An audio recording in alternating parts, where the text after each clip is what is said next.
2020. Анастасия Павлюка, уже позитивное сердце, честно, но добросовестно. Уляна Левина, ее хлеба позитивно мыслит. И призывает всех, поделись улыбкой своей, и она к тебе не раз еще вернется. Валентина Егорова считает, что здоровье, работа, дети, семья – вот ее настоящая жизнь. Олеся Спиридонова идет по жизни с мыслью, побеждает в жизни тот, кто победил сам себя.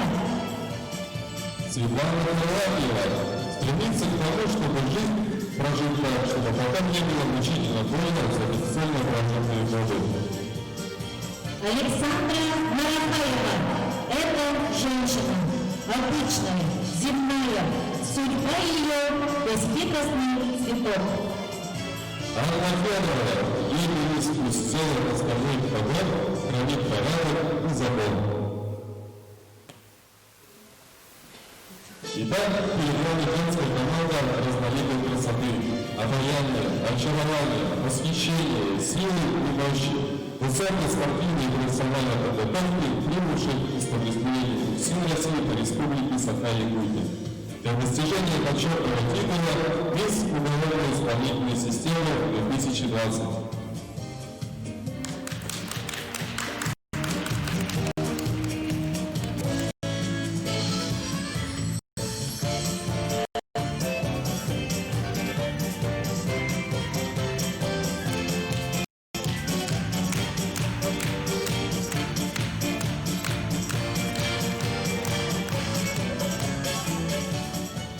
А пока наши участницы готовятся к конкурсу, перед вами выступит Владимирова Виктория, 12 лет, с композицией «Музыка дневной тишины».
Мы надеемся, что сегодняшнее выступление запомнится надолго и вам, и всем присутствующим в этом зале.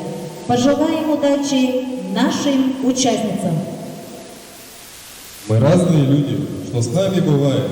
Каждый форму не зря одевает. Романтику ищем, большие оклады. Нет людям, что в форме, не этого надо.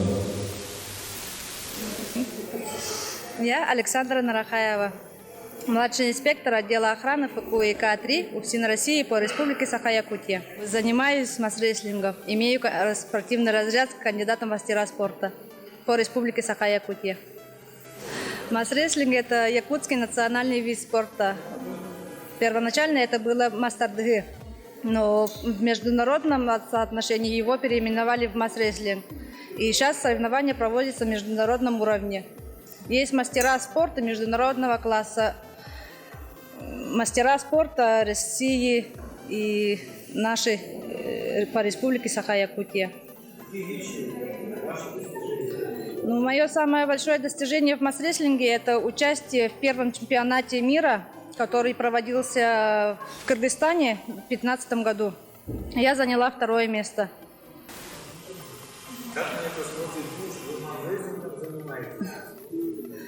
Ну, я, получается, занимаюсь с 2010 года, 2010-го. Вышла замуж в 17-м. Я уже занималась до замужества этим. И таких препятствий нету, но только вот сейчас в данное время отдыхаю, потому что 10 месяцев назад у меня появился маленький 3-й ребенок. Я мама 3 детей.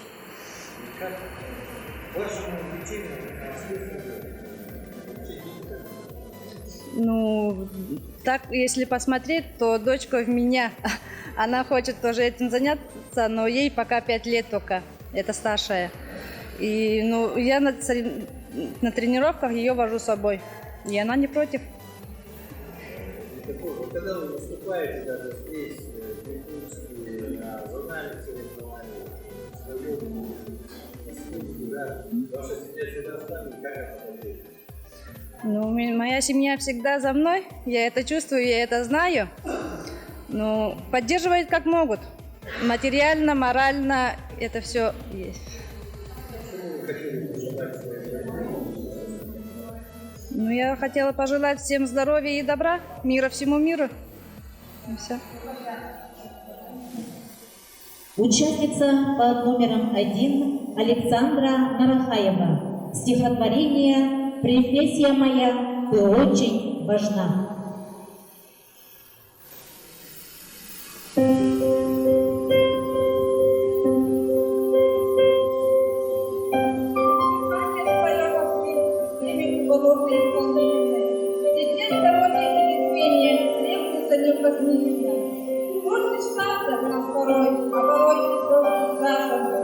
Благородный он потом, и, конечно, очень важный.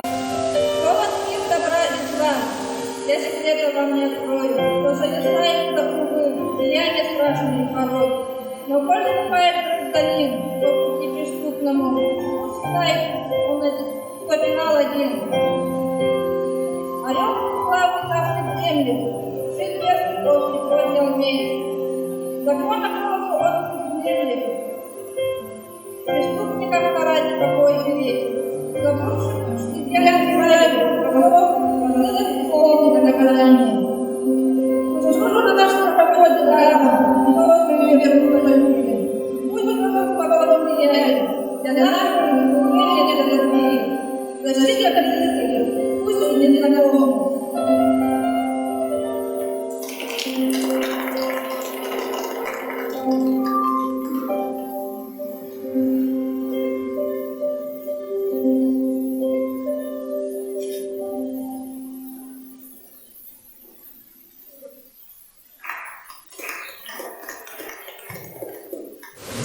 Спиридонова Олеся Сергеевна, участница номер 2 от аппарата управления Федеральной службы исполнения наказания по Республике Саха-Якутия.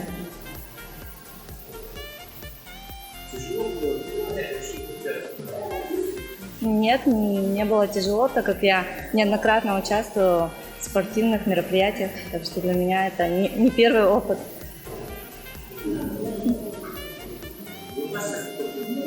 Нет, я любитель спорта. В основном это бег. Бег, легкоатлетический бег. Но самое любимое это 10 километров.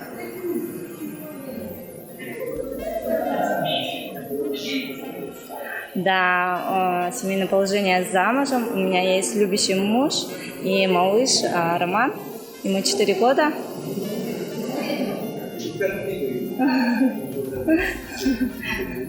Ну, находим время для семейного отдыха. Постоянно как-то.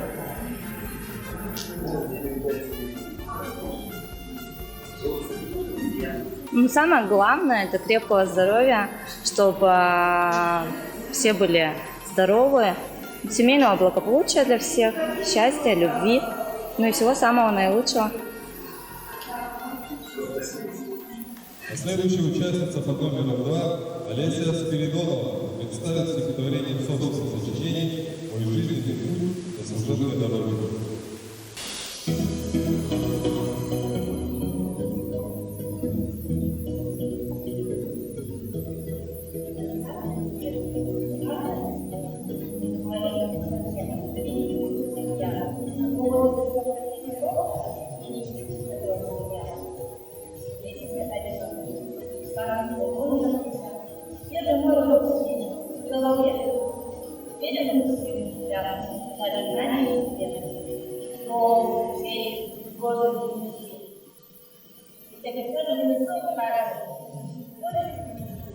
глубоко сознание.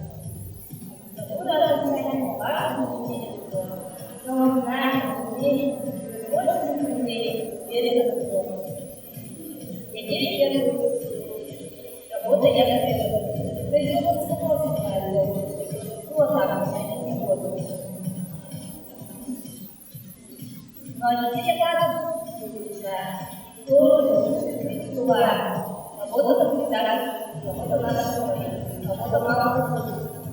Каждый день, каждый час мы поговорим о вас. Но теперь это делаю я. Теперь это делаю я. Люблю этот класс, он мне рад. Вот залазит, он знает. И Бог говорит, не надо забывать. Но самое главное, что делаю я. Мне удовольствие вам работать. Я чувствую терпение, каждую сложность. Мне достаточно, можно сказать, реально бывает, если цели никогда, твоя семья поставит да.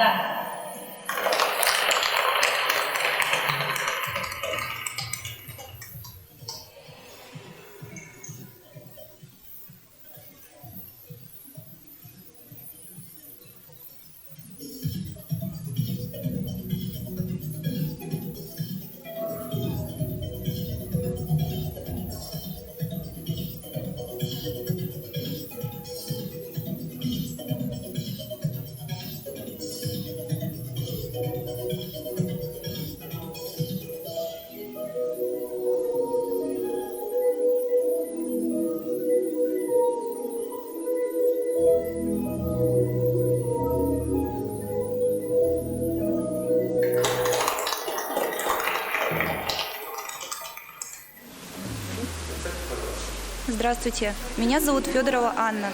Я оперативный сотрудник ФКУ КП-2 УФСИН России по Республике Саха-Якутия.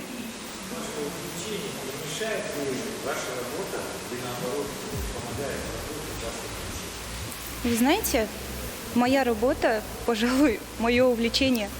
Мне нравится моя работа. С детства я была боевой девчонкой. После школы я поступила в Академию правоуправления, где, соответственно, меня научили боевым приемам, стрельбе. Вот.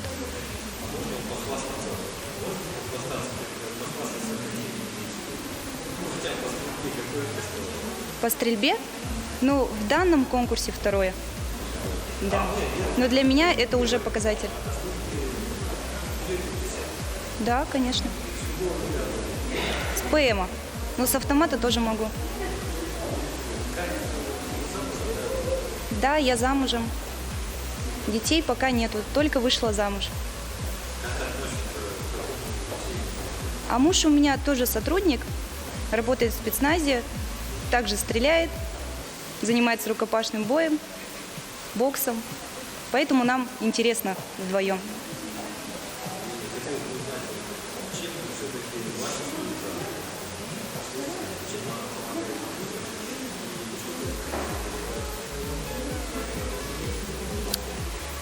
Так, моя служба, мне кажется, что все-таки оперативный сотрудник, он направляет осужденного на путь исправления, в чем-то помогает, подсказывает.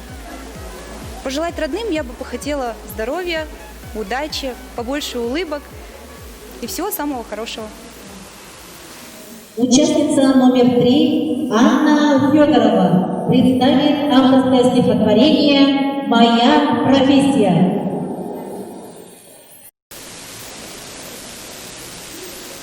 Здравствуйте, уважаемые зрители и жюри. Представляю вам свое стихотворение. Служить России, родине своей, не каждому дано. Я с тобой сильней профессию свою благодарю за это. Пускай бывают трудные часы, усталость, нервы, простые, но чью-то жизнь от беды спасти и уберечь того, кто туда наперекрутит. Вот в этом смысл, твердо знаю я, и в исправлении главное. Тех тех, кто влюбился, потеряв тебя, и оказался судьбы под стражей. Секретная работа не видна, про нее учебников не пишет. когда мы передали победу лишь нам, оперативник лишь видит и услышит.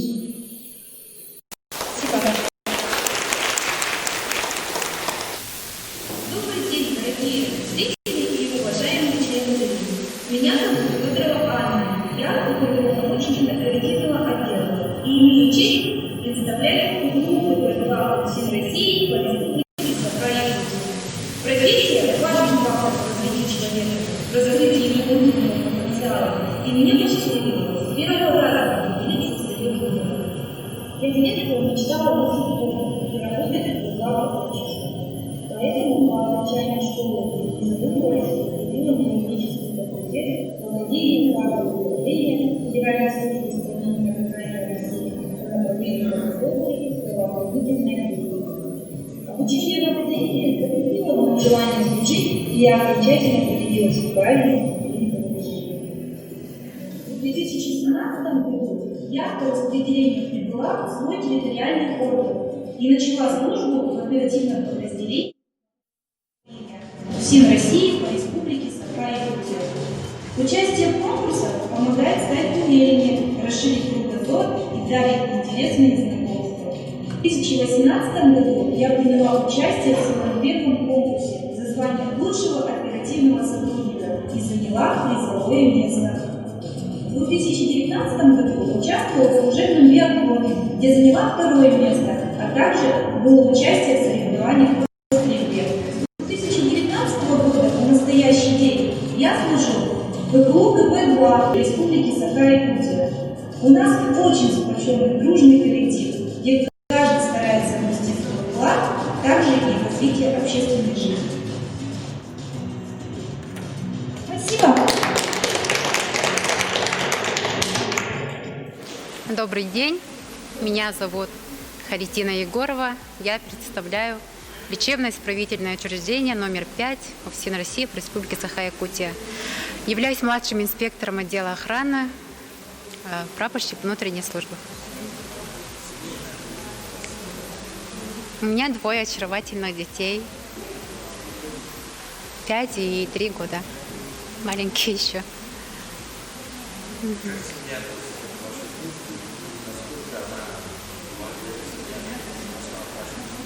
Ну, мои родные очень меня поддерживают. Вот мои дети ходят в садик, их возят, привозят, пока я на сутках.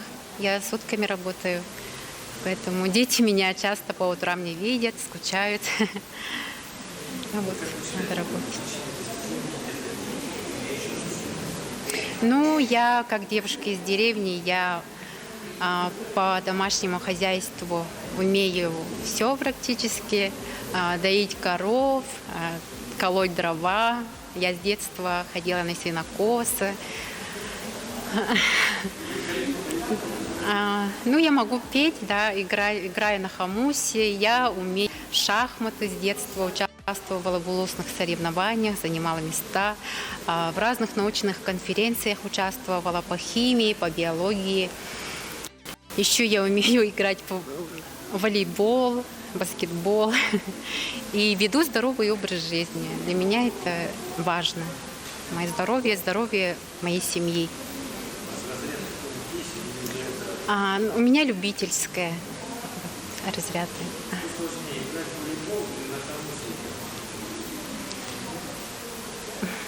Ну, нельзя сравнивать. Игра на...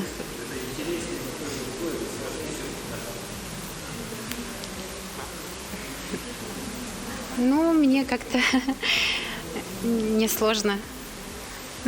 Хорошо.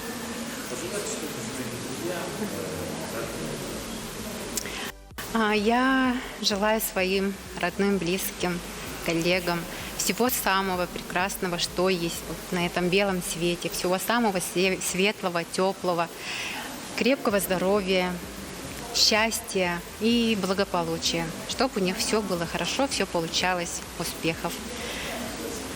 Спасибо. Следующая участница Харитина Егорова. Стихотворение. Неполная разборка и сборка АК.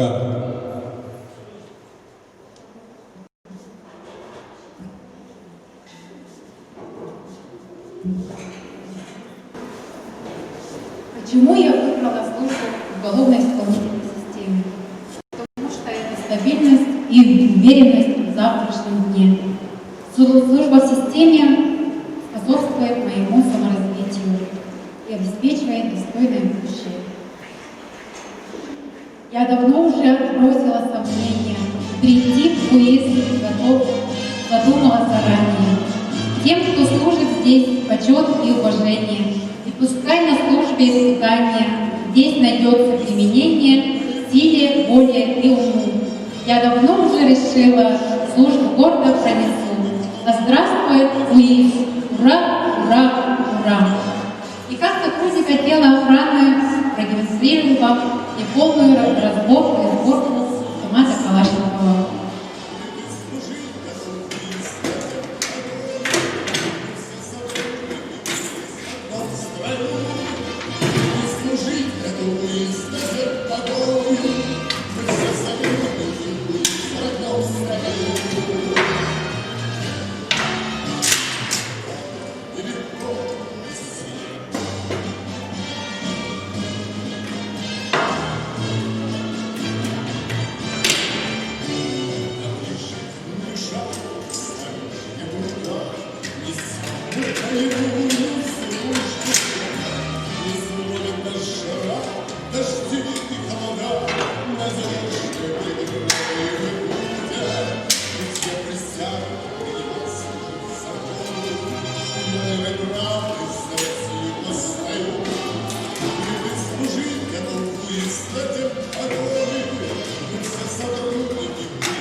Добрый день. Меня зовут Светлана Харлампиева, младший инспектор отдела охраны ФУКИК-7 по Республике Саха-Якутия.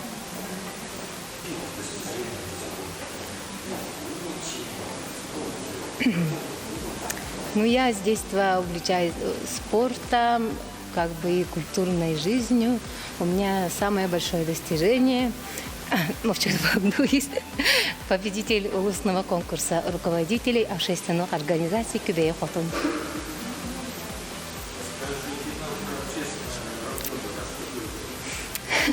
Ну, у нас в селе Актемцы есть женское движение Күбейі Хотун, где мы занимаемся танцами, песнями и общественной работой.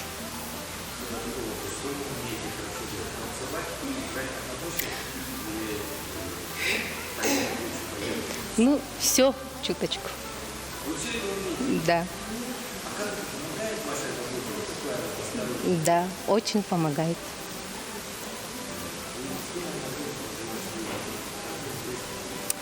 Ну, здоровья, счастья и чтоб мир во всем свете. Как? Да. Ну, волнуемся. Здоровья, счастья, семейного благополучия и все, чтобы было хорошо. Участница номер 5 Светлана Харлампиева.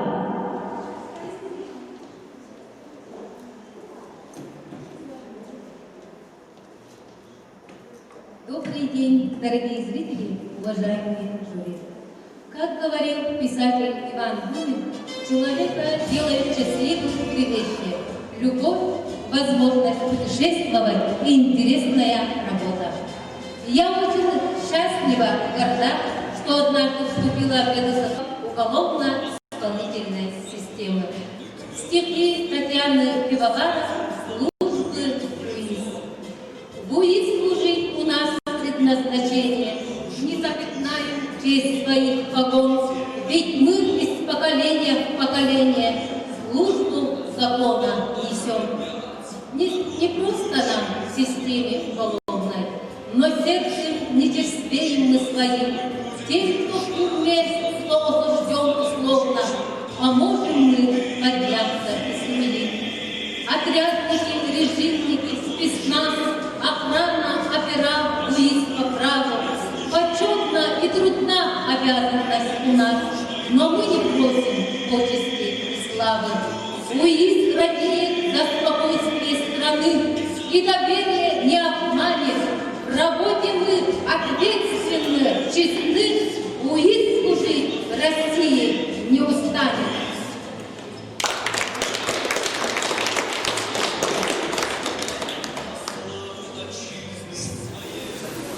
Добрый день, меня зовут Пахилка Анастасия, я являюсь младшим инспектором отдела охраны ФКУИК-1 УФСИН России по Республике Саха-Якутия, прапорщик внутренней службы. Слышно? Мое увлечение с детства является дзюдо. Я являюсь КМС по дзюдо. Кандидат в мастера спорта.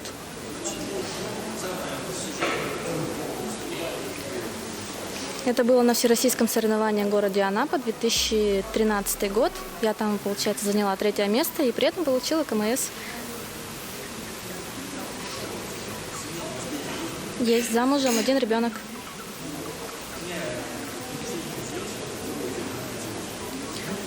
Ну, муж изначально знал, то, что я спортсмен. И также к работе он знал, то есть куда я пойду, чем буду заниматься дальше. Также еще у меня помимо дзюдо есть функциональный тренинг Фиджи. Занимаюсь.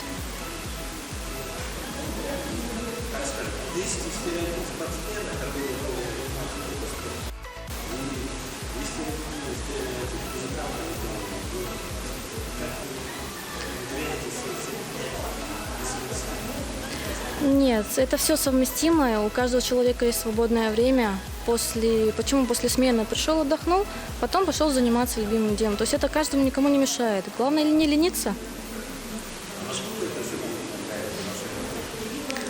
Быть ответственным, быть спортивным, физически подтянутым.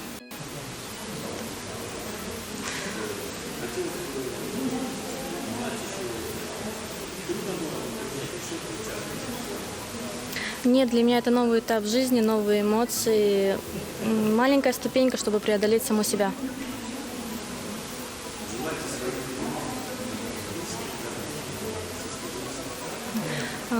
Сослуживцам хочу пожелать добросовестно работать, чтобы не было никаких всяких нюансов.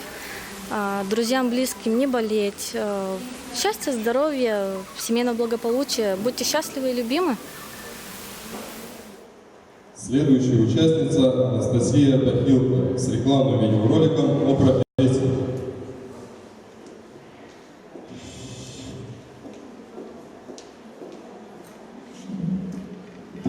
Уважаемые жюри, позвольте вам сейчас представить материалы о профессии. Обратите, пожалуйста, внимание на экран.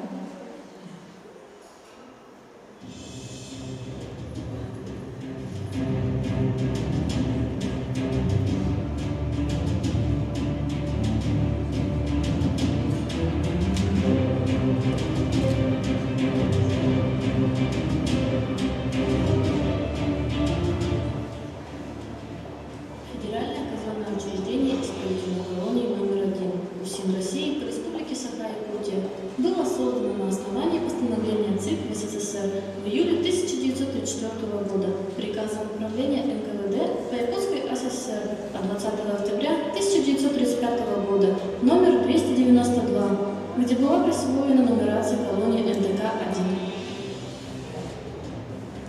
При советской власти здание тюрьмы номер 1 было построено в 1937 году в Республике Саха-Якутия.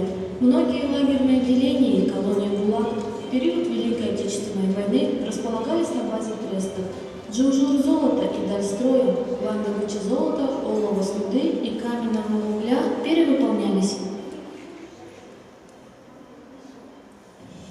Ранее производственная деятельность колонии характеризовалась как кирпичное производство. В 1938 году было сельскохозяйственное направление, а в 1941 году появляется мебельная фабрика.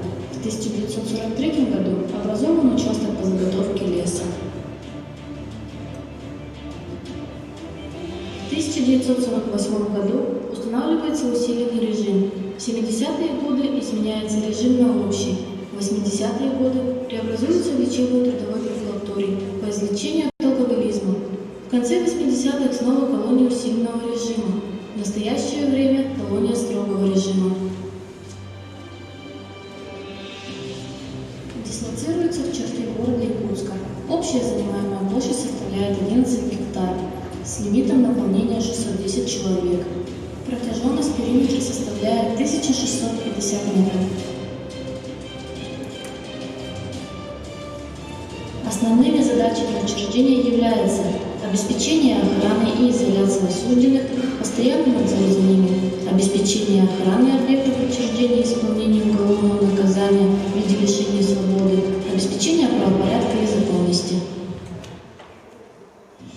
В учреждении проходят службу люди, прежде всего преданные присяге, стоящие на страже закона, стойкие, мужественные, способные на ежедневный кропотливый труд с постоянным риском.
Меня зовут Левина Туяра, я представляю Федеральное казенное учреждение, уголовно-исполнительную инспекцию по Республике Саха-Якутия. Являюсь инспектором отделения исполнения наказаний и применения иных мер уголовно-правового характера. Ой, очень волнуюсь. У вас есть какие-то увлечения? Ну, увлечений пока таковых нет. В свободное время люблю читать, а именно люблю перечитывать русскую классику. Моя семья является для меня самой главной поддержкой. И поддержка семьи очень помогает работать. У вас есть достижения там? Пока таковых достижений нет. Я два года проработала в Сунтарском районе, и вот только в этом году перевелась в город Якутск. Насколько в районе сложнее работать или наоборот, если там? Сложность в том, что в районе мы дислоцируемся по одному инспектору. То есть большая территория? Большая территория, да. На большом территории ты единственный инспектор. Сколько надо знать, когда на этой территории языков изучать?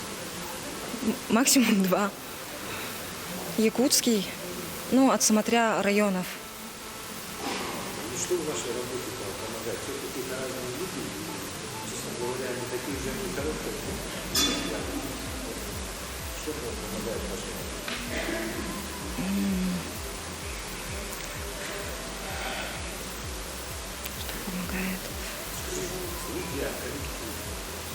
Поддержка коллектива, и друзей, семьи.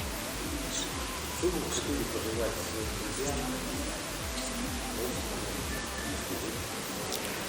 друзьям? Желаю всем, самое главное, крепкого здоровья, семейного благополучия и счастья. Туяру Левину. Моя профессия. Я дорожу тобой.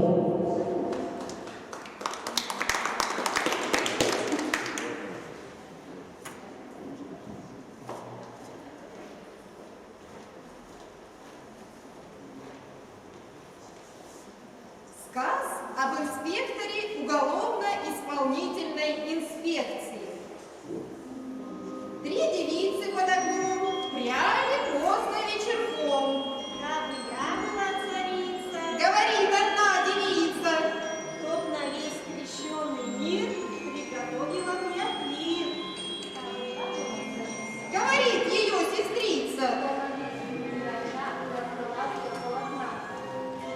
Я была царица. 3-я молвила девица. Кто родину любя, у всем служить пошла бы я. Только вымолвить успела, дверь тихонько заскрипела. Я во время разговора все стоял позади забора. Здравствуй, красная девица, вот такая мне сгодится. Говорит он ей. Служиться будет очень нелегко. Сутки всхода сентября жду все представления. На погонах звезды блещут, а по лине волны плещут. Служба день за днем идет, а профессионализм растет. От ворот и до ворот знал в Якутске весь народ. Где же служит наш инспектор? Чем он занят? Чем живет? Наш инспектор утром рано быстро вскакивал с дивана. Окна настежь открывал и в инспекцию бежал. Кто стучится в дверь ко мне? С толстой сумкой на ремне, суи на медной бляшке, в синей форменной фуражке. Это он, сотрудник инспекции уголовно-исполнительной. В 7 утра он начал дело, в 9 сумка похудела, а к 12 часам разнес повестки по всем адресам. Ожидаю в понедельник на отметку в 2 часам. На отметку в 1-й раз. Эй, Стефания, это вас! Много дел по блокам, расставлено с полком. С каждым осужденным беседу идет, и инспектор их воспитывает. Весь день напролет.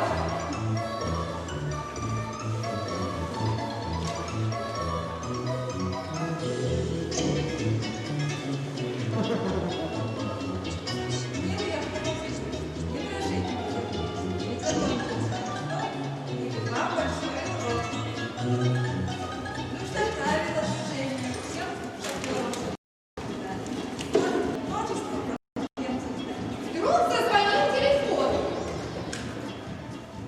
Кто говорит? Это он? Снова домашний арест. А потом позвонила судья. Забирайте домашника.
Я по секрету вам скажу, что вы в семье служили, потому что служба эта очень важная и проходила. Инспектором гордится весь УФСИН нашей столицы.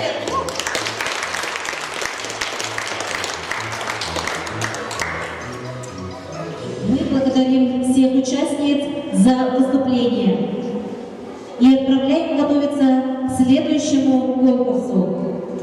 А теперь просим наше уважаемое жюри оценить выступление наших участниц. Участница номер 1 Александра Нарахаева выставляет оценки.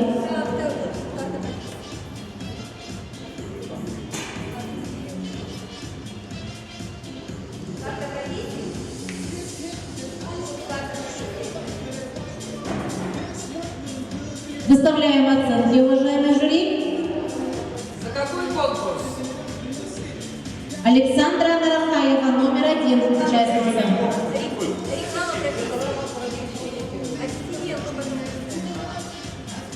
Участница номер 1 Александра Нарахаева. Оценки выставлены.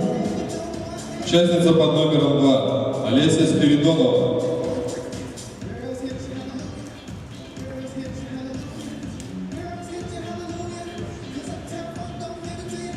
Оценки выставлены.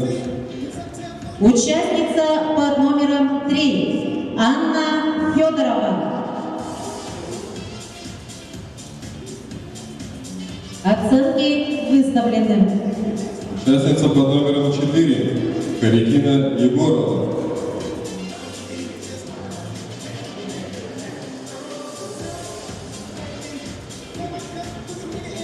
Оценки выставлены.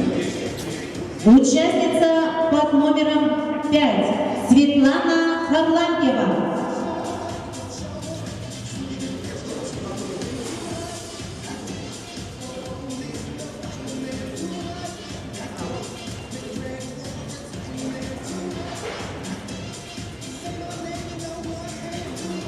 Оценки выставлены.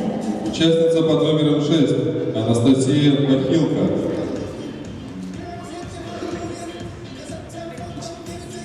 Оценки выставлены. И участница под номером 7 Туяра Левина. Последняя участница.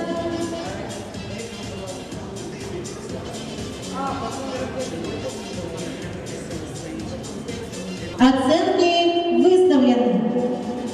А теперь просим поделиться впечатлениями о выступлениях наших участниц. О данном конкурсе попросим Оксану Петровну Васенко.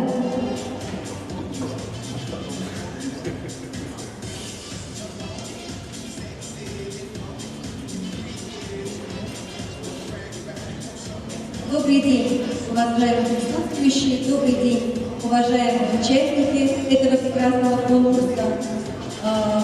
Вы показали первое дефиле в форме, очень гордо, красиво, статно, уверенно. Вы сделали этот шаг, вы сделали первый шаг, когда согласились участвовать в этом конкурсе, прошли очень серьезные испытания, приняли участие во втором конкурсе, это реклама профессии, с достоинством подготовились к нему, с достоинством показали.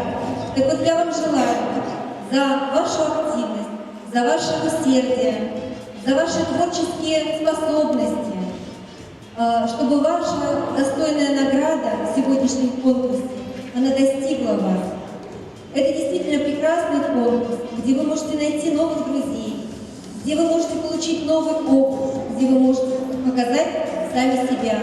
И, конечно же, самое главное, с гордостью нести тот титул, который вы сегодня получите, заработаете. Я думаю, что ни один из вас не уйдет с этого конкурса проигравшим. Каждый из вас уйдет в этом конкурсе победителем. Я желаю вам удачи, счастья, здоровья и успехов.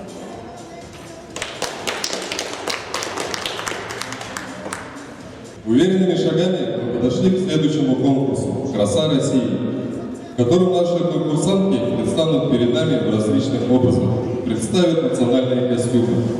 Мы дали возможность нашим участницам очаровать нас своими национальным костюмом и грацией, поразить своим талантом, обаянием, самобытностью, профессиональным мастерством, зарядить вас хорошим настроением, удивить непредсказуемостью, красотой и роскошью, заставить восхищаться и гордиться. Милая Якутия, край мой золотой, говорят, ты мерзная вечной мерзлотой, воспетая богинями, ты в песнях и стихах, красивая, прекрасная, предстанешь здесь сейчас. Первый выход конкурсантки под номером 1 Александры Нарахаевой.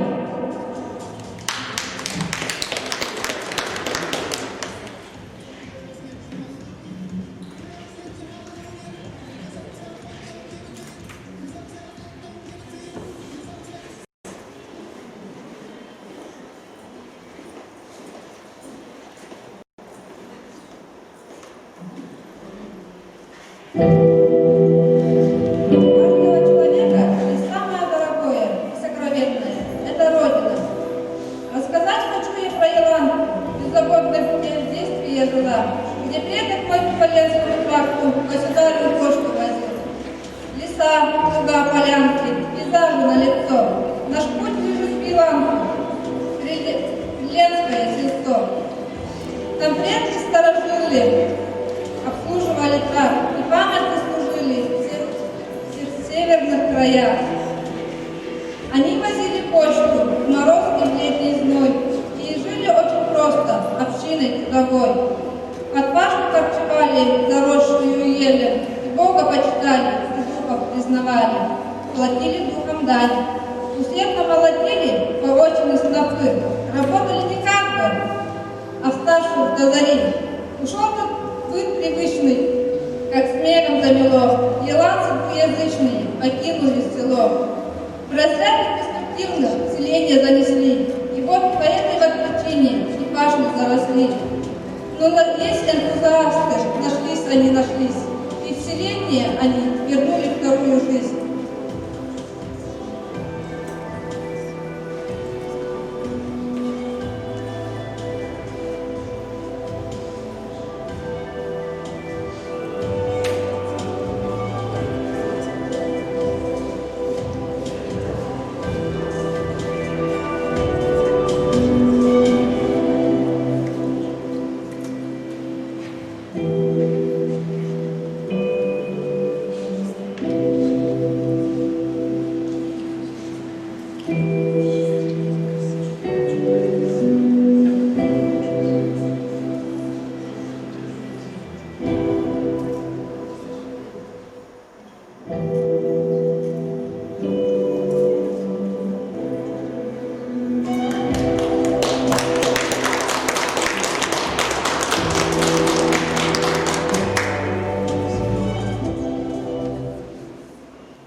Следующая участница Олеся Спиридонова.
величавые вершины, снежных гор седины, озер бездонные глубины, тайги бескрайние леса, и край суровый и безмолвный, край неизведанных и полный, восхищение, наваждение, природе чудное творение. Волшебной красотой всех покоряешь и навсегда в себя влюбляешь. И я люблю тебя всем сердцем, всей душой, Якутия, мой край родной.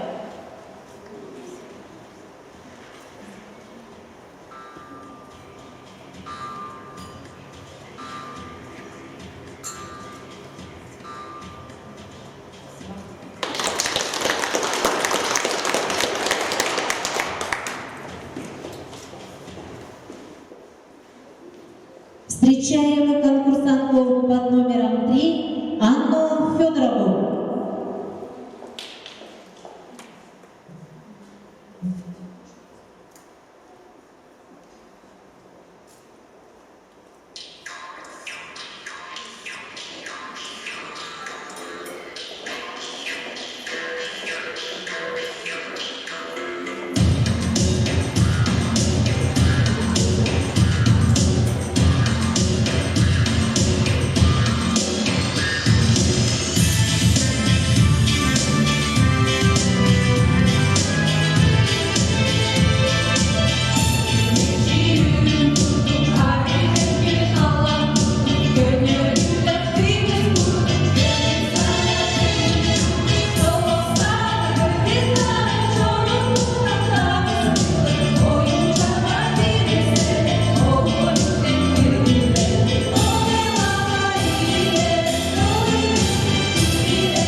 следующую конкурсантку под номером 4 Харитину Егорову.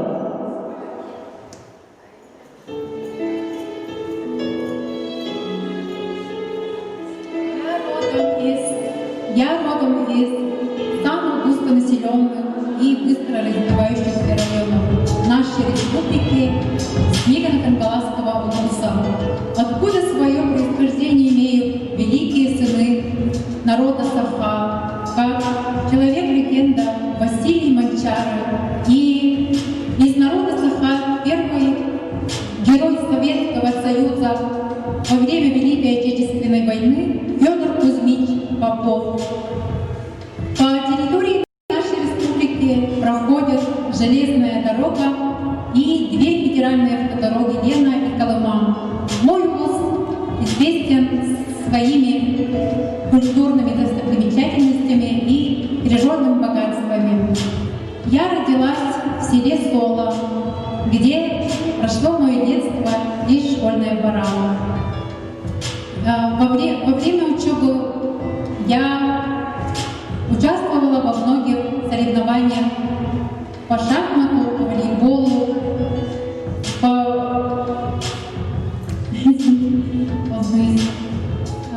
по различным конкурсам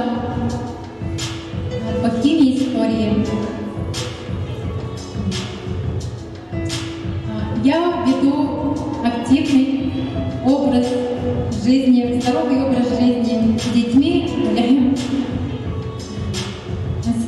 на свежем воздухе. Люблю сделать разные поделки из разных природных материалов. Также из моего села имеют происхождение многие талантливые ученые, писатели, также известные талантливые актеры нашей республики, также мастера спорта. Я люблю свою малую родину и никогда ее не забуду.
Благодарю за внимание.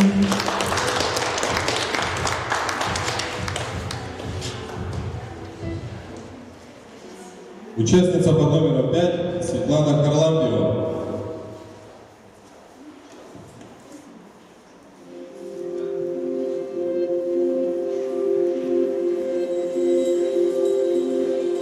В 2005 году якутский героический эпос «Алонхо» признан ЮНЕСКО шедевром устного нематериального наследия человечества. Рада вам представить мою Якутию в формате «Алонхо». Былыргы жактажының гыларияр граматмындаларгар уруп коқтуулажының уларияр улағар күлергер ойон тақсыры күнне оқтон баранан баста қолан баранан ұла қорқызы баран өткілер. Үзіллер өсте орыскерлер шүрікте орыны неребекке мұңын ерегер дери намазда құрдыстары тиен тексеп келгектер. На гребне древних веков архетика мужих лет в отдаленные времена предки нынешних семи улусов на счастливом лоне благодатной земли начали расцветать. Но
Встречаем участницу под номером 6 Анастасию Пахилко.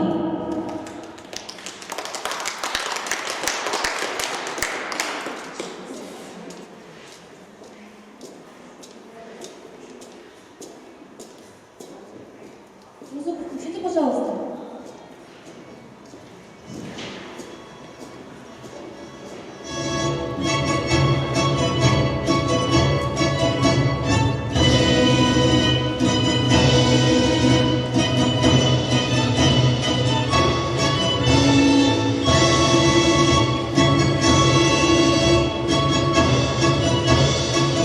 Презентацию, пожалуйста.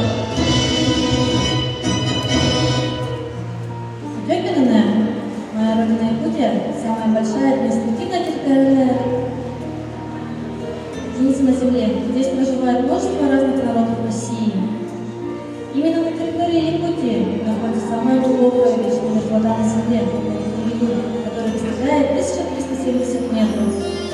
Во всем мире моя родина Якутия занимает второе место по числу богатства месторождения алмазов. У нас добывает около 20% ценных камней. Одной из достопримечательностей терена являются ленские столбы и каменный лес чудо природы. Эти материки исполены, хранятся великие тайны. Ученые все равно рассуждаются на политические раскопки. Буквально лет 10 назад в пещере ленских столбов были обнаружены наскальные росписи древних цивилизаций. Народ СК считается, что Новый год начинается в середине июня, когда Земля совершила полный оборот вокруг Солнца, а природа полностью обновилась. Якутский Новый год начинается с одного из главных национальных обрядов Якутии – Алтыси. Белый шаман обращается за благословением после народа СК, он зажигает огонь, бросает его ладья, и драгоценный для хумус. Кульминацией праздника является якутский национальный праздник Сурохай. Тысячами национальных фестивалов собираются на работу разных праздников. А также проходят соревнования по якутским прыжкам, борьбе кавтагай, масрестлингу, стрельбе из лука, кобылы и карамаска. По национальному многоборью юношей, РУ, УАЛА и мужчин РКТ. А также по боевому спорту, формате эстафеты. Спасибо большое за внимание. Руй, Айтал!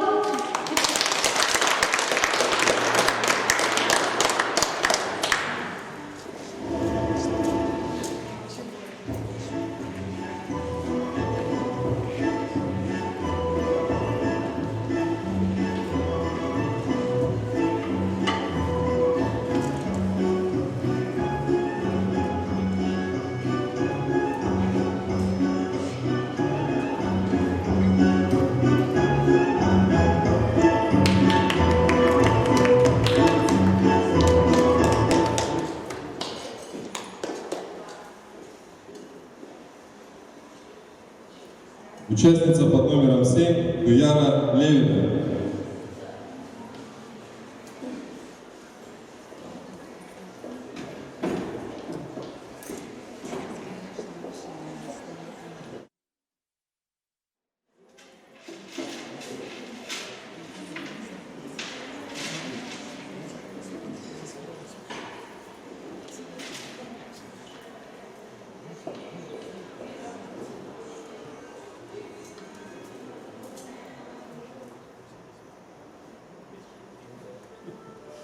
Я родилась в Якутии, на Лене, в стране, где от снегов лилы-лилы, и славно имею представление о тех краях, где круглый год тепло. Не видела я, как растет черешня, как стелются пшеничные поля, как персики цветут порою вешни, их не родит якутская земля. Неведома мне прелесть южной ночи, морской простор или степная ширь. На родины иной душа не хочет, меня пленила матушка Сибирь. Я видела, как сосны рвут под сугробами тайга, как кедры береговые в шапках снега ветвями подпирают облака, как в еловых лапках первый иней алмазами сверкает тут и там, и ленский лед от солнца бледно-синий громадами лежит по берегам. Я видела, как лось, рога раскинув, спускается к реке на водофон, и в 2 шагах за деревенским тылом медвежий след на лужице лесной. Цветет в глуши пушистый лиловый подснежник, лишь у нас такие есть, а осенью тростниковой багровой усыпана поляной их не счесть. Волнующим черемуховым цветом, как кружевом одета берега, цветами полевыми знойным летом, как радугой рассвеченные луга. Здесь белой ночью необыкновенно поет в тиши якутский соловей, и нет на свете краше сравнения простой и скромной родины моей.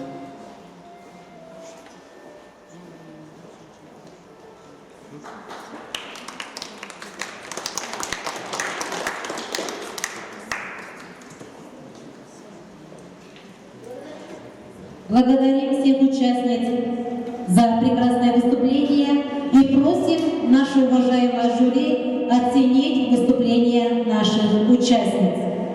Участница под номером 1 Александра Нарахаева. Оценки выставлены. Участница под номером 2 Олеся Спиридонова.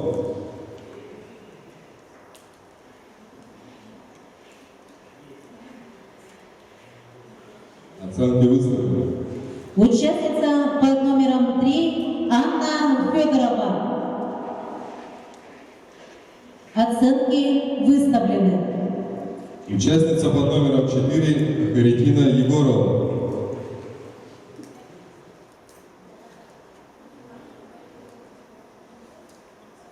Оценки выставлены. Участница под номером 5 Светлана Харлампьева. Оценки выставлены. Участница под номером 6 Анастасия Бахилка.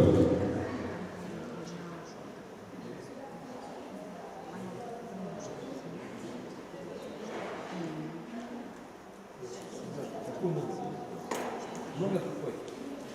6.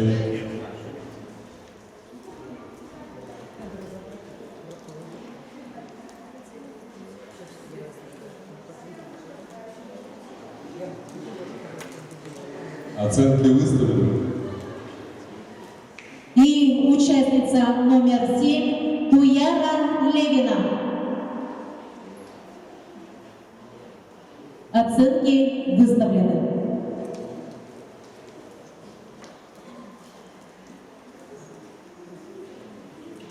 Древнегреческий философ Платон писал: «Наилучшее для тела гимнастика, а для души музыка». Третий конкурс как раз объединил в себе эти 2 искусства. Сейчас участницы продемонстрируют нам свои танцевальные навыки. Встречаем участницу под номером 1 Александру Нарахаеву. Девушка верит в удачу, принципиально в работе, по характеру ритмичная и энергичная, как танец в стиле морячка.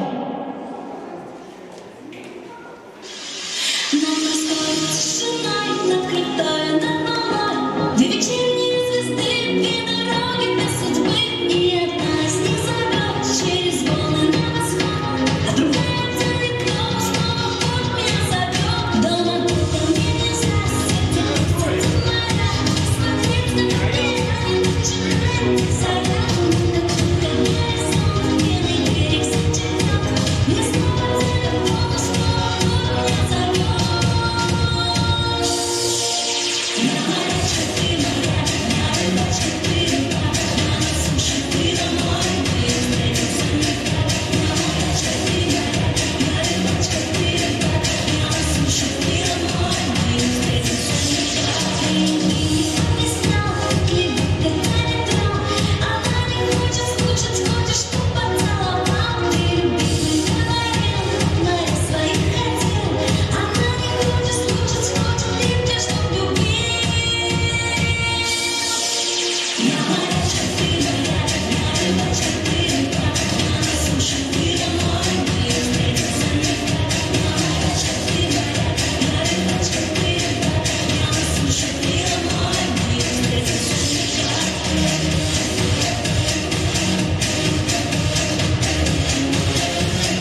Участница под номером 2 Олеся Спиридонова. Девушка-оптимист по натуре, настойчивая и рациональная, стремится к переменам, по характеру открытая, внимательная и романтичная, как танцы бачата.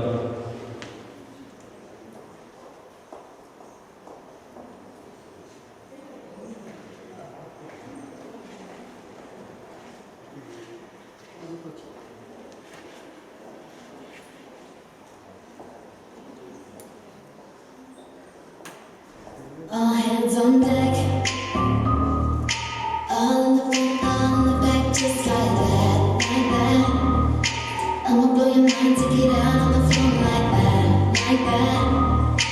All in the front, all in the back, just like that, like that. I'ma blow your mind like wasted heart. When you left me with no choice. Looking for a boy to fill this empty void.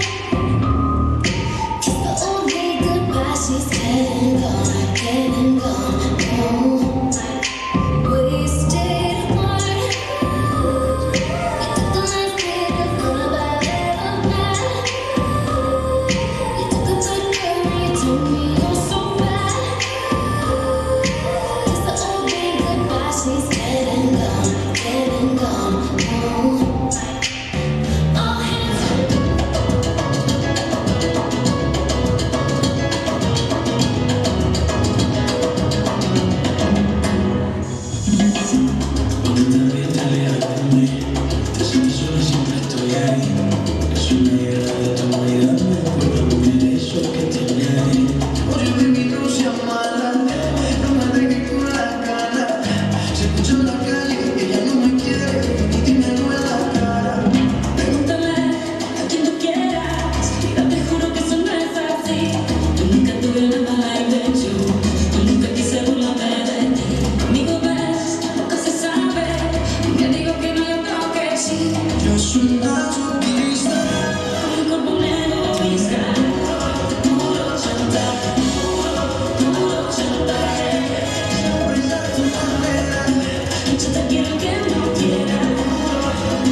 Участница под номером 3 Анна Федорова. Эта девушка сдержанная, непоколебимая, осторожная и бдительная, как в танце военный вальс.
Следующая участница под номером 4 Харитина Егорова. По характеру девушка мечтательная, при этом уверенная, мистичная, самобытная, таинственная, как в якутском танце сайылык-кыга.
Встречаем конкурсантку под номером 5 Светлану Харлампьеву. Светлана – это творческая натура, энергичная, в трудных ситуациях не отчаивается, так как знает, что все пройдет блистательно. Она уверенная и целеустремленная, как в танце джэхэгэ.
воздушная, романтичная, легкая, как танцы венский вальс.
Участница под номером 7 Яра Левина.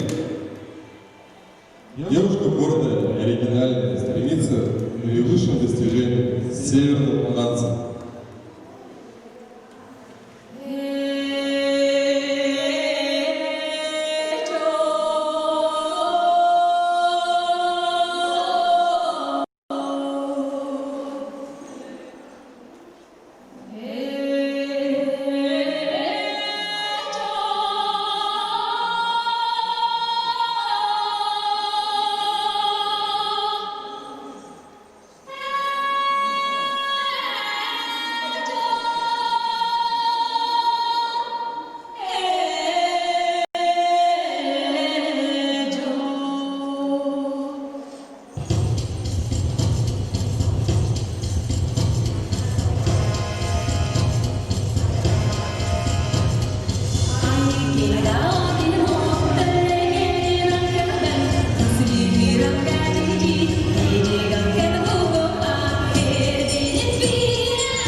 Оценки выставлены. Участница под номером 2 Олеся Спиридонова.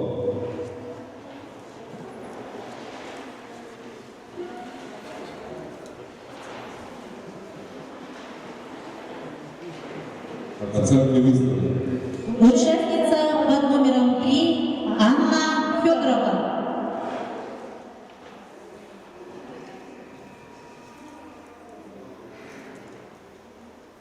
Оценки выставлены. Участница под номером 4 Валентина Егорова.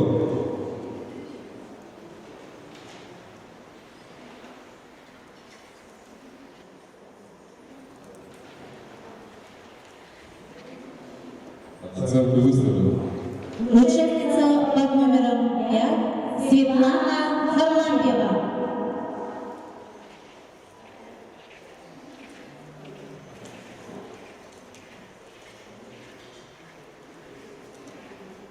Оценки выставлены.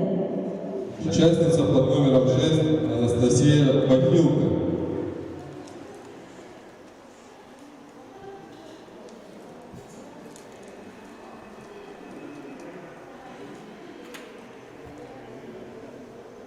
Оценки выставлены. И участница под номером 7 Туяра Левина.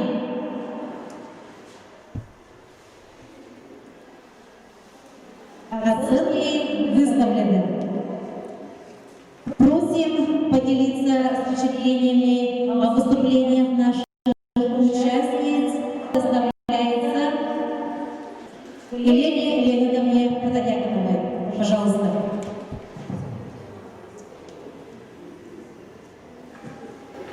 Хочется сказать. И всех профессиональных качеств, красоте, стройности. Еще смотришь и влюбляешься, какие у нас талантливые, красивые девочки. Очень сложно и выставлять оценки, потому что один номер другого краше.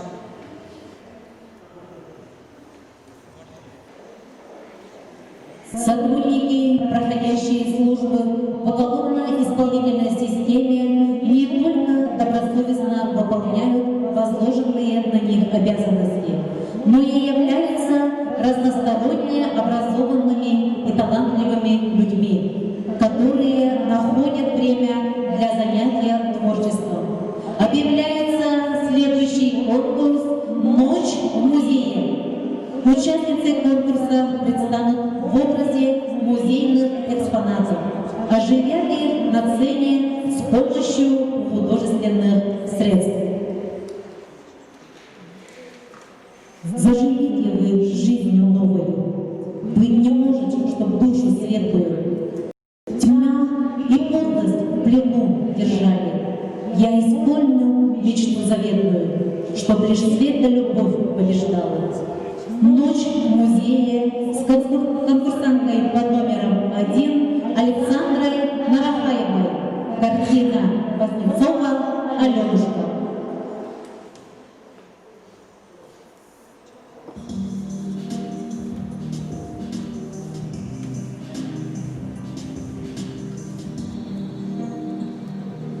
Аленушка Виктор Михайлович Вознецов, 1881 год. Аленушка, печальная девочка у пруда, одна из любимых всеми картин Виктора Вознецова. Художник удачно использует сказочный сюжет, чтобы раскрыть сложный и неоднозначный мужский характер. Грусть девочки очень взрослая. Печаль в ее глазах граничит с отчаянием. Неубранные рыжие волосы, темные глаза, нежно-алые губы формируют легко читаемый образ ребенка с трудной судьбой. В Аленушке совсем нет ничего сказочного, фантастического. Собственно, вся сказочность сюжета подчеркнута лишь одной деталью. Зритель чувствует, еще мгновение, и сказка продолжится.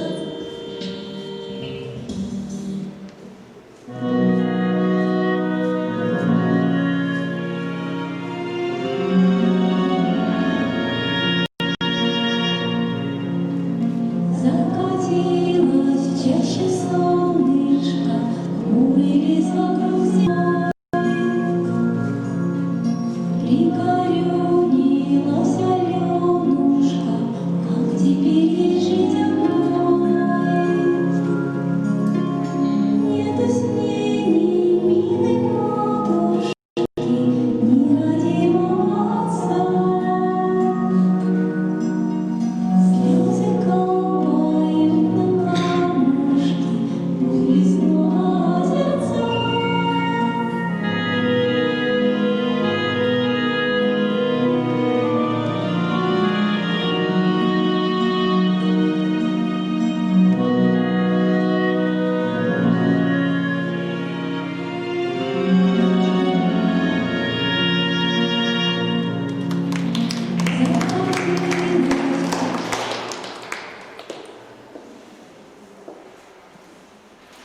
Зима, весна и лето слились в едином танце. В прекрасном мире лета симфония трех наций. Ночь в музее с участницей номер 2 Олесей Спиридоновой. Танцующие горы. Скульптура Карла Финелли.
Чудесно, узнаваемо, и родственно тепло. Там чистоты сияние, и утро в дом пришло.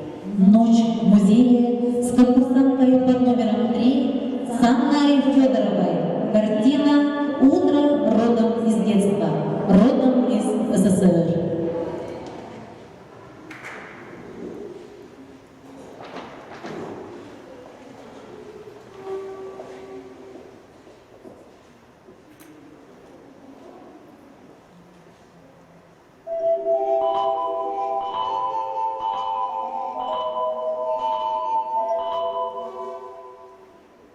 Приговор с выполнением физических проходений.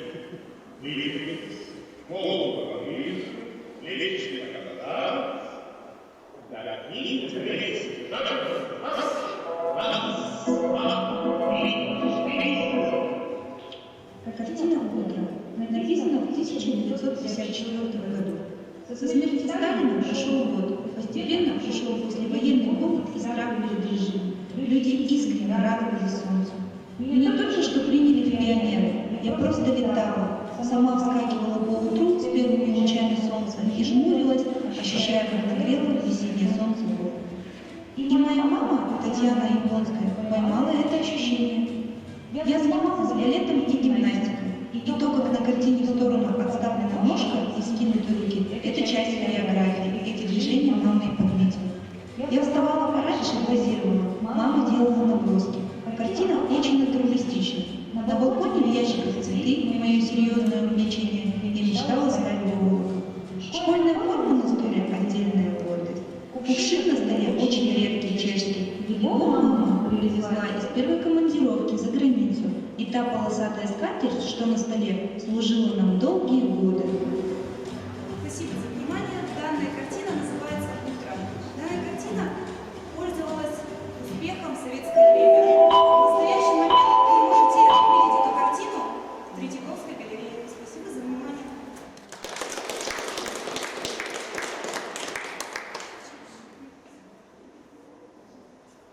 Я себе домов не строю до небес из кирпичей, а беседую с травой, знаю, что поймет ручей. Ночь в музее с конкурсанткой номер 4. Валентиной Егоровной. Танец индейца.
Посмотрите, как светло и ровно похож нас на задушевный разговор. По стенкам деревянного чарона бежит и не кончается узор. В нем оживает старина седая, умельцев давняя темная судьба.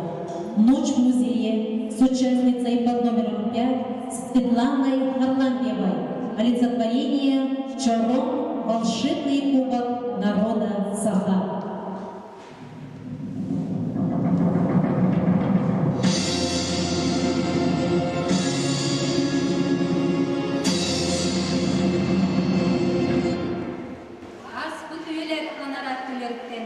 Туман олбут конуктарыбыздарыттан, ура кайсаға барақсан, манына сандалыдын, бастын еде онамын, отчоқтын батчаға тиеттік сеткенлері. Ол бәйттен бүгін уаттақ қарақтақтыр, ұтыр көрбіткерігер, от сірейдектер болғымдығын күттіргір, өрен көден тұрам, өрігейін түйдің, үнкілетіғын болықтың.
Фемида вновь мечом взмахнет, ты правосудие основа. Тебя мы призываем снова, мир и порядок сохрани.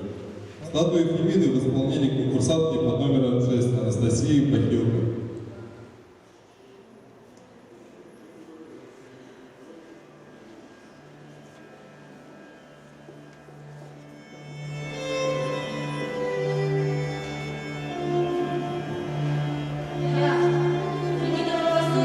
Великого порядка, богини справедливости, знаю, что по всех,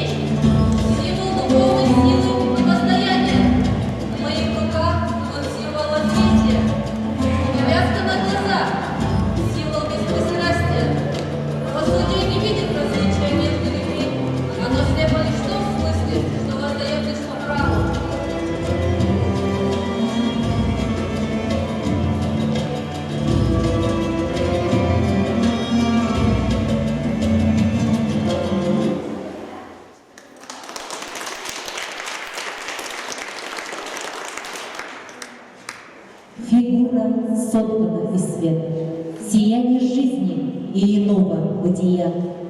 Как же запала в душу цена эта, замысел художника вдруг понял я. Итак, ночь в музее с участницей под номером 7 Туярой Левиной. Картина «Женщина 41-го года». «Зеркало». Картина Киселева.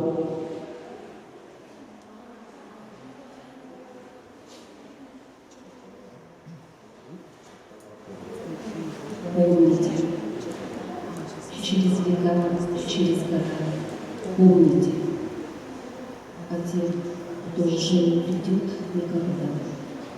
Помните, не плачьте, гордость держите стол, горькие стол, памяти ваших будьте достойны, вечно достойны, хлеба небесный, мечтой стихами, жизни просторной, каждой секунды, каждым дыханием будьте достойны. Люди, покуда сердца стучатся, помните, какую ценой завоевывало счастье. Пожалуйста, помните. Песню свою отправляя в полет. Помните о тех, кто уже никогда не споет. Помните. Детям своим расскажите о них, чтоб запомнили. Детям детей расскажите о них, чтобы тоже запомнили. Во все времена бессмертной земли помните, мерцающие звездам ведят корабли, о погибших помните.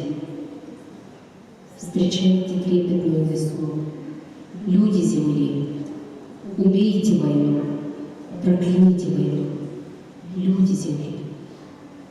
Мечту пронесите через года и жизнью наполните, но о тех, кто уже не придет никогда, заклинаю, помните.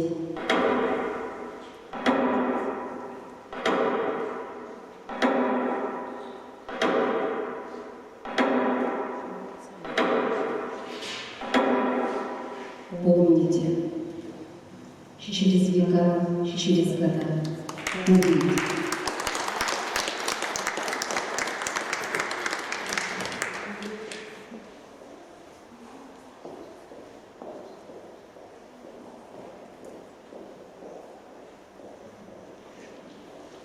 Благодарим всех участниц за выступление и просим наши уважаемые жюри оценивать выступления участниц.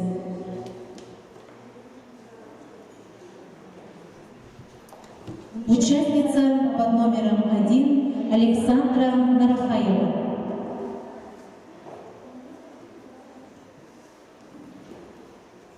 Оценки выставлены. Участница под номером 2 Олеся Спиридонова.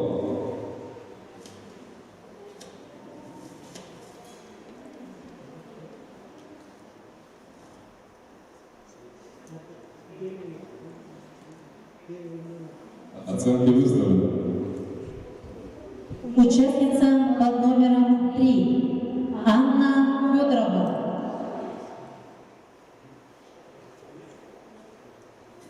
Оценки выставлены.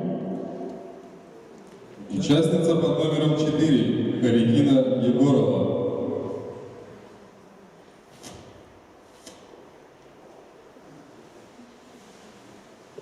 Оценки выставлены. Участница под номером 5 Светлана Хартамьева.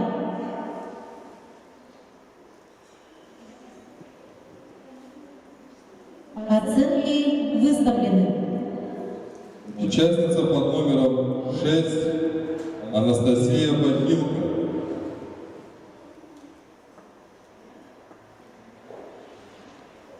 Оценки выставлены.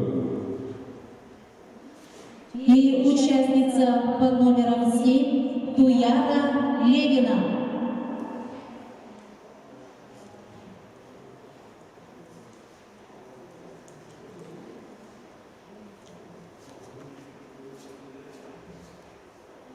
Оценки выставлены. Наш конкурс подошел к завершению. И пока наше многоуважаемое жюри подводит итоги, мы предлагаем вам музыкальную паузу в исполнении Владимировой Виктории с композицией «Северное лето».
Виктория Владимирова. А теперь просим поделиться впечатлениями о выступлениях наших участниц на данном конкурсе. Попросим Галину Ивановну Карасеву. Пожалуйста.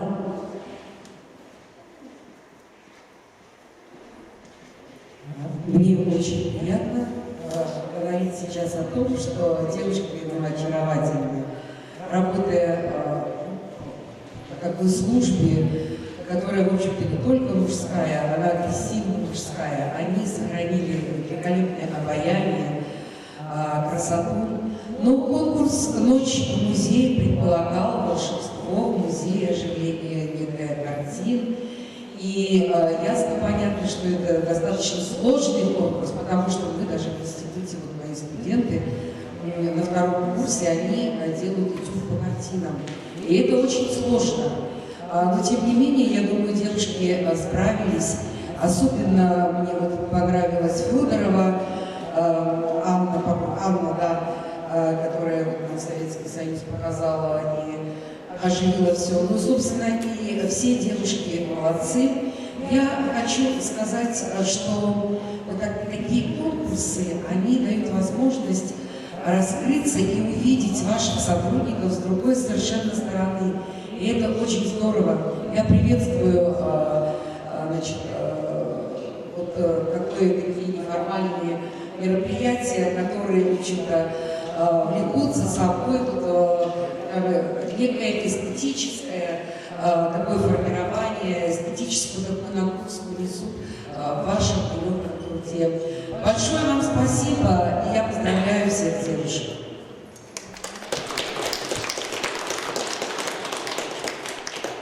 Слово предоставляется Сергею Яковлевичу Богачеву. Пожалуйста, тоже поделитесь со своими впечатлениями.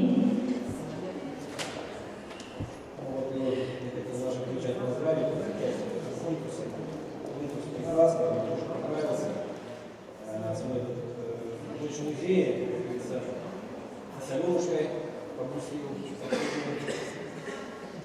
и рассветил Ну и, конечно, Великая Отечественная война тоже написала, это было ужасное время. Вот. Ну, все девчата молодцы, справились. Я их еще раз поздравляю, спасибо. Увидимся в следующем конкурсе.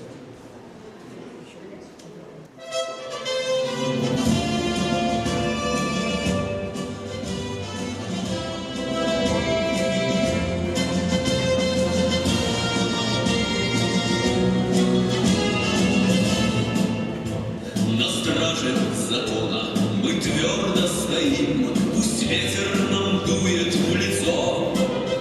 В холодной степи и в таежной глуши, снегам и метелям назло.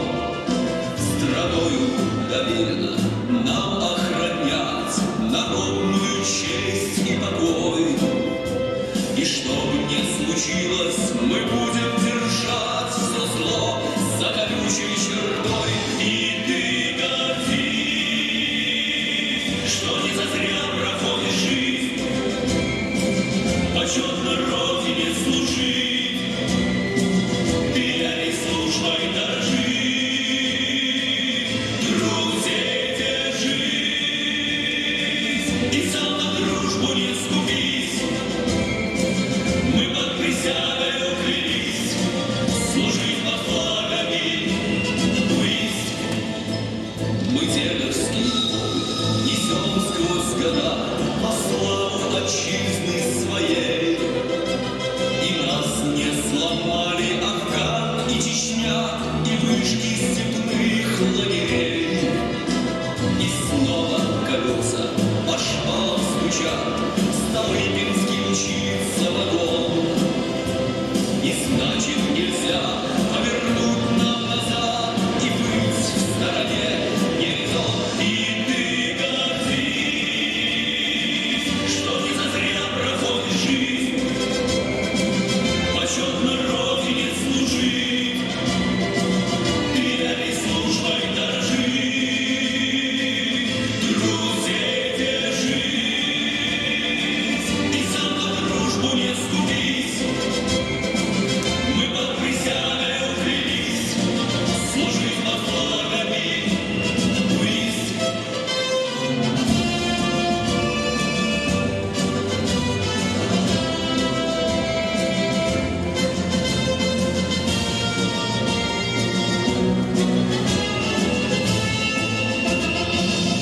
И ты гордись, что не зазря проходит жизнь, почетно Родине служить. Ты этой службой дорожи, друзей держись, и сам на дружбу не скупись. Мы под присягою клялись служить под флагами ввысь. Мы под присягою клялись служить под флагами ввысь.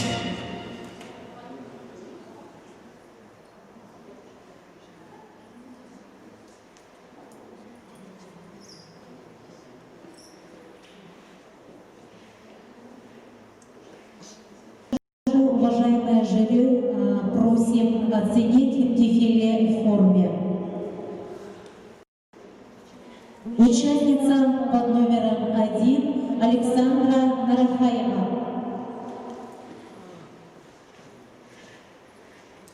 Дефиле в форме. Первый конкурс.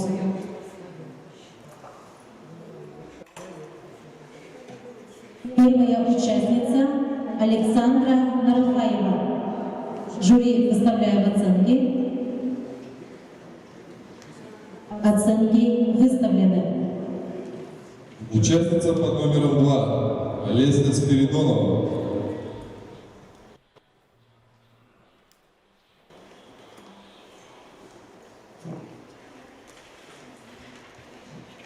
Оценки выставлены. Участница под номером 3 Анна Федорова.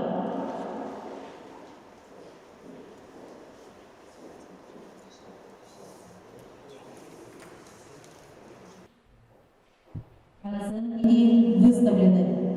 Участница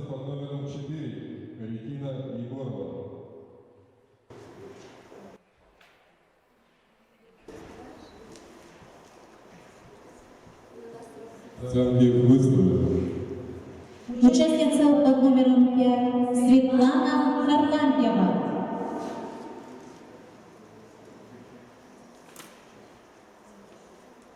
Оценки выставлены. Участница под номером 6 Анастасия Пахилка.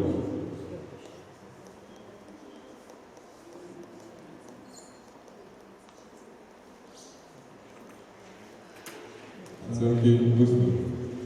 И участница под номером 7 Туяра Левина.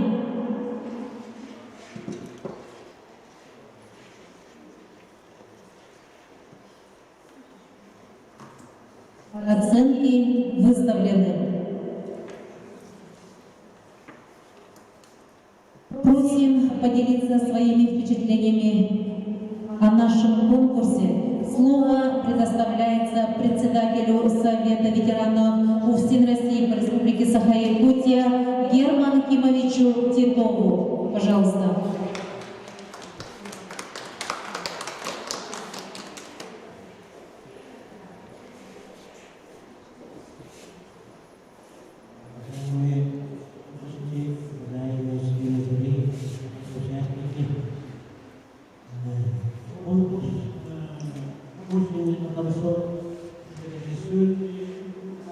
Режиссировали хорошо и самобытность проявили, девочки молодцы. И также начинаешь вас огромный футбол.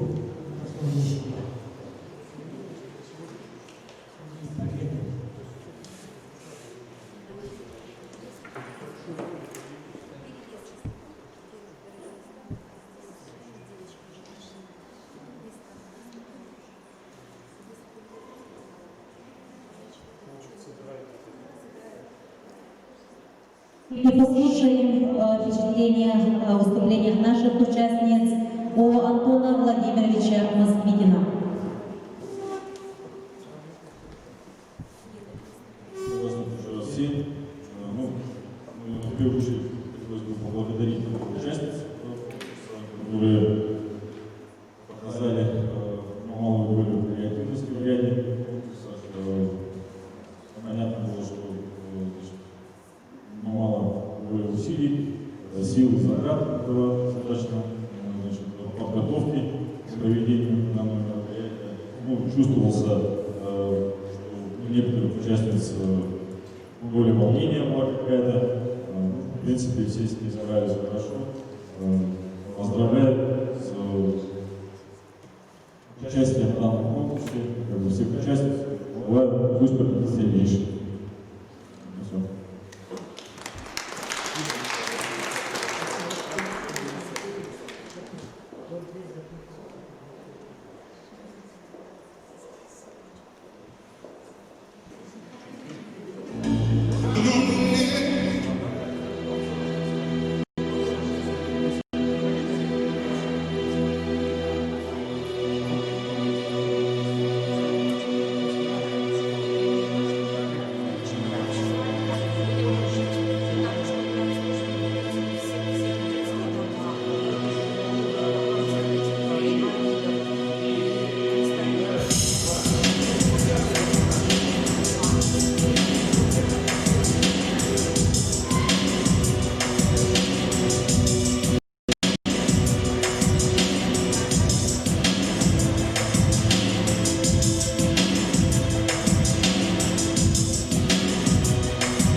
Шаг направо, взгляд налево. Тоже как волнует рассвета. Если ты души открой, ты плывешь по подиуму гибко, каравелла славы входишь в пол.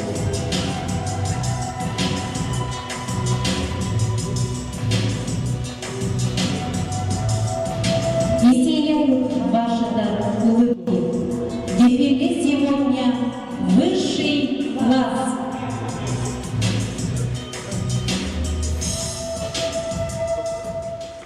Для награждения участниц слово предоставляется временным обязанности начальника Управления Федеральной службы исполнения наказаний по Республике Саха-Якутия полковнику внутренней службы Василию Васильевичу Себрезеву.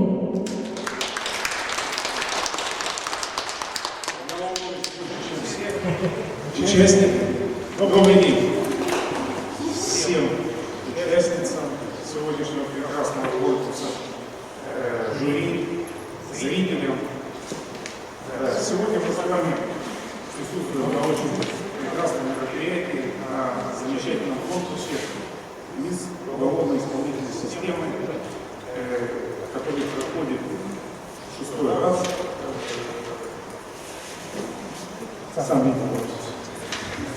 И сегодня мы с вами увидели, значит, состязание красоты, профессионального мастерства и творчества.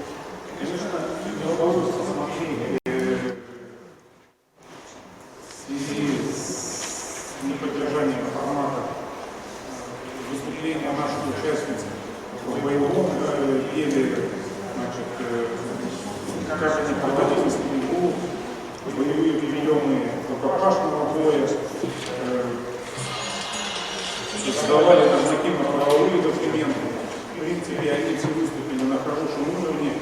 Есть сводная ведомость, где оценки и результаты были проставлены. Я, честно говоря, сегодня был удивлен, когда девушки давали интервью,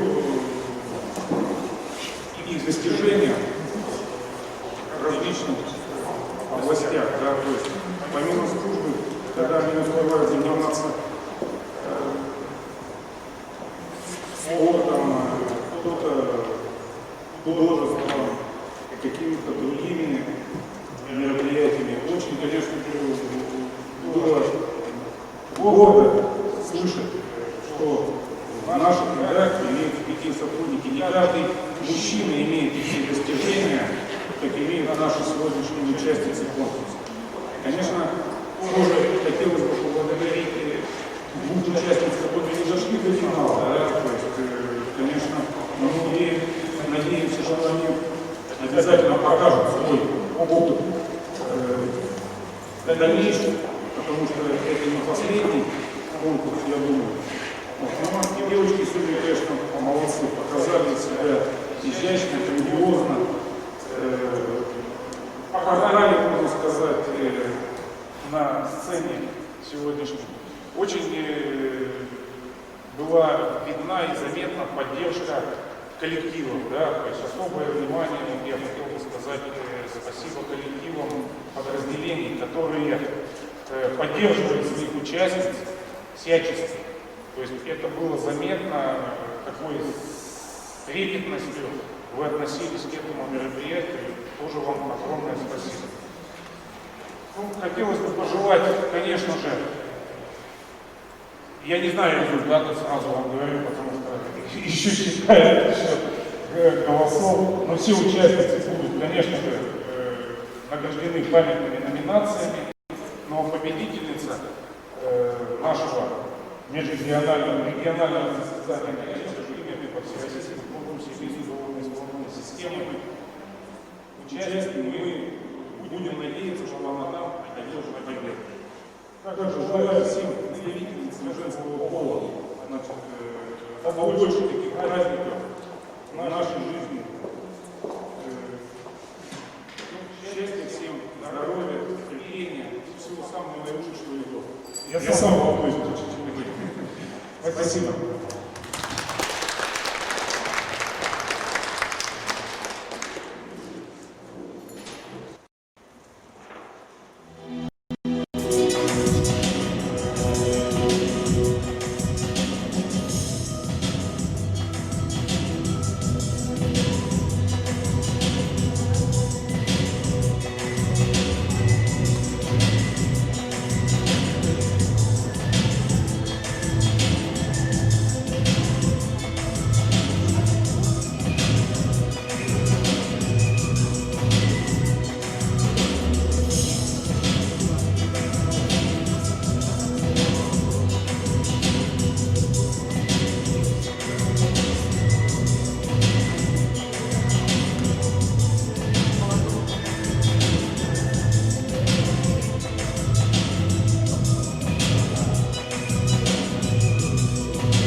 уважаемые участницы этого прекрасного горного конкурса «Мисс Луис 2020». Сейчас вы волнуетесь, сейчас вы тревожитесь, сейчас все вы в ожидании. Вы, ваши близкие, ваши приглашенные. Но тем не менее, эти минуты счастья, побыть на этом конкурсе, показать себя, показать свои таланты. Поэтому слово для поздравлений предоставляется Красевой Галине Ивановне. Хорошо, я молюсь.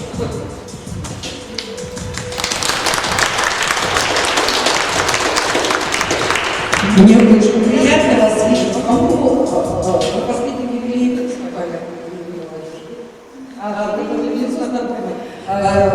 Я с вами работаю давно, общаюсь, и делаю по-моему, даже юбилея, опять-таки, через 5 лет. С вами как раз выглядывает, если не начинали работать, давно лет 10 лет назад.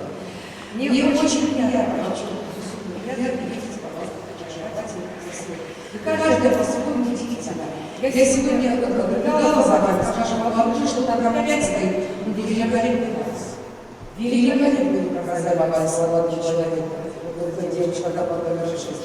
Вот удивительная девушка, которая театрализации меня устраивала. Я говорю, режиссер с ней, говорит, не у нее наклонность. Там ее ваша тусовка какая-то, наверное, делаете постоянно. Это молодцы, просто учиться. Вот, конечно, там можно проходить с профессиональной точки зрения, говорить, что там что-то не ерунда. Я говорю, все так, все прекрасно. Вот молодец, вы молодец, девочек.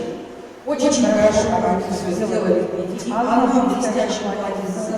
Это все ясно, понятно, да, я честно как режиссер понимаю, только посоветовал. И молодец, потому что еще не выход из положения, тяжело танцевать.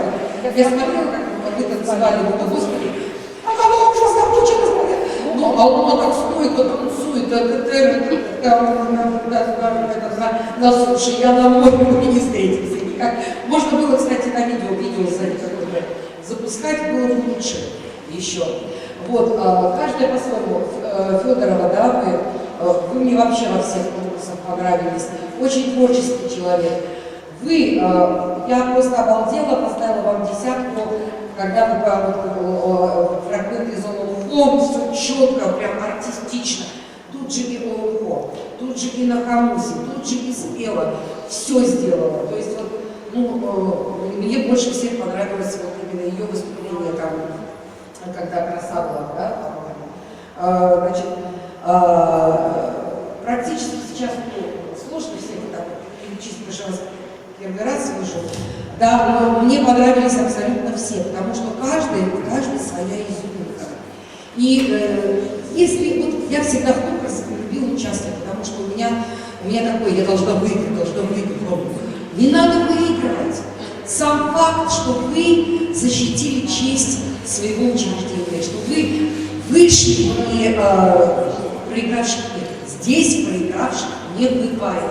И не надо расстраиваться, если там кому-то корону одели, кому-то не одели.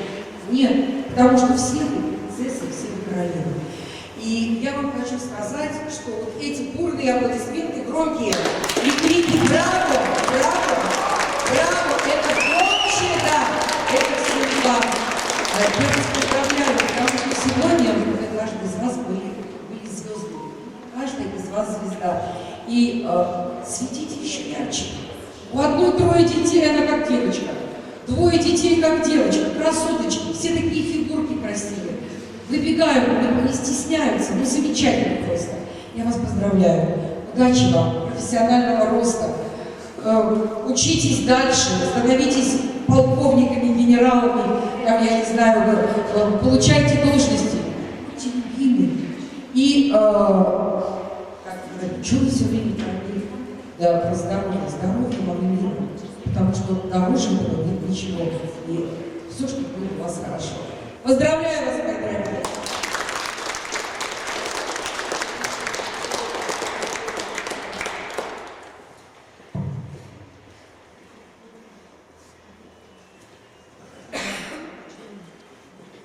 Благодарственное письмо УФСИН России по Республике Саха Уважаемая Галина Ивановна, руководство и личный состав Управления Федеральной службы исполнения наказаний по Республике Саха-Якутия выражает вам искреннюю благодарность и глубокую признательность за участие в качестве члена жюри конкурса профессионального мастерства «Мисс УИС-2020».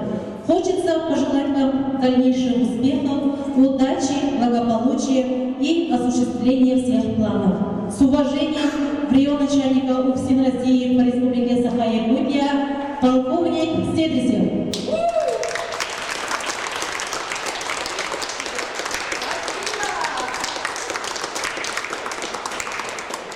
Таким же благодарственным письмом награждается Дмитрий Иванович.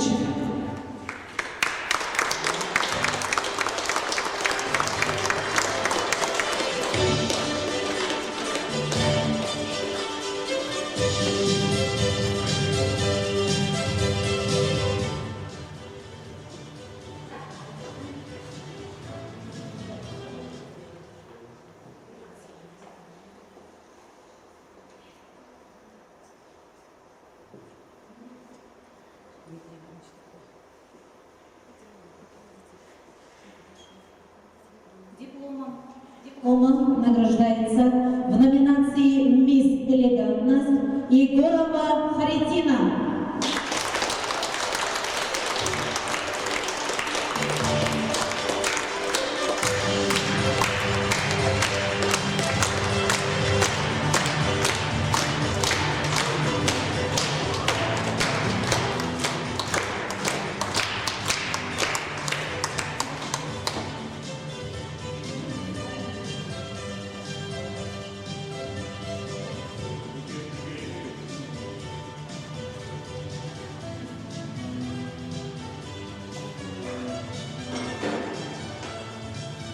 В номинации «Мисс Вдохновение» награждается Анастасия Пахилко.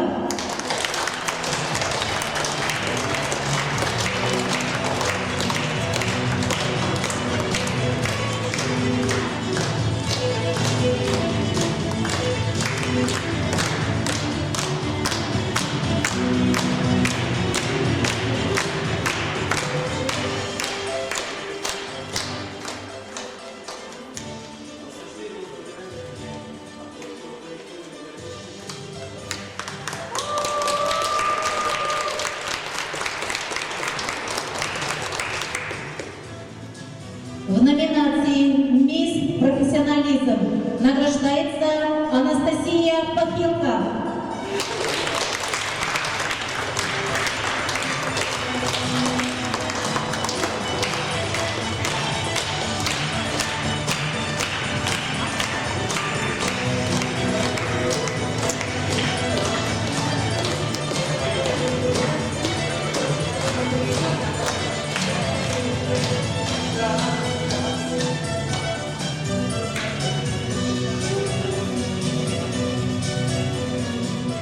В номинации «Мисс Грация» награждается Александра Нарахаева.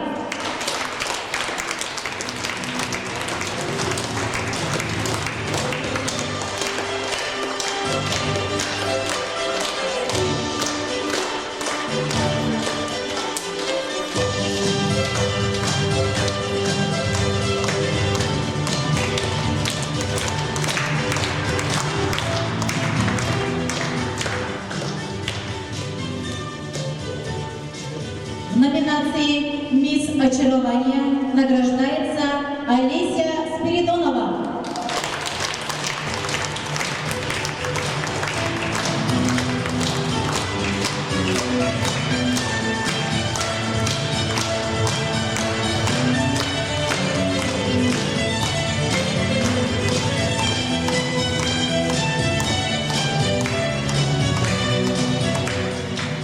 В номинации «Мисс зрительских симпатий» награждается Анна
За победу в конкурсе присваивается титул «Мисс УИС 2020». Анна Федорова.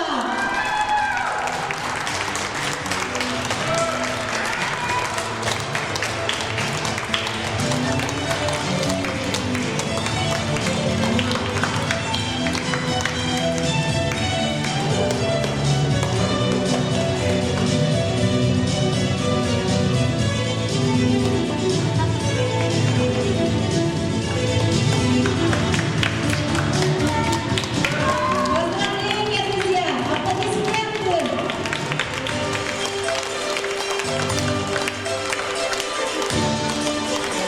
Анна, пройдись, пожалуйста, вперед. Анна, пройдись. Поздравляем! Мисс уголовно-исполнительная система 2020! Анна Федорова!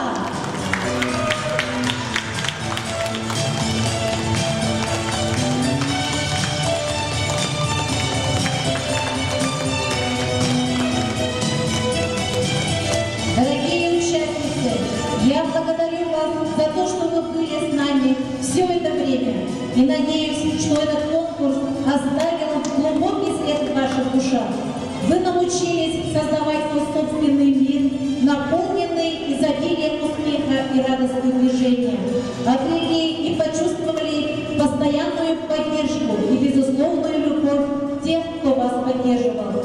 Открыли новые грани в бесконечном чарующем конкурсе. А самое главное, что в процессе подготовки, встречаясь с неожиданностями и сюрпризами, может быть и не очень приятными, вы постоянно менялись. Ваши изменения очевидны. Об одном только хотим напомнить, дорогие участники. Каждая по-своему победительница в данном конкурсе. Никогда не сдавайтесь, никогда не отчаивайтесь. Идите смело, мечтайте о большем. Верьте в себя, будьте здоровы и счастливы. А также благодарим нашего уважаемого жюри за справедливую оценку талантов и профессиональных умений наших конкурсантов. Спасибо всем за внимание.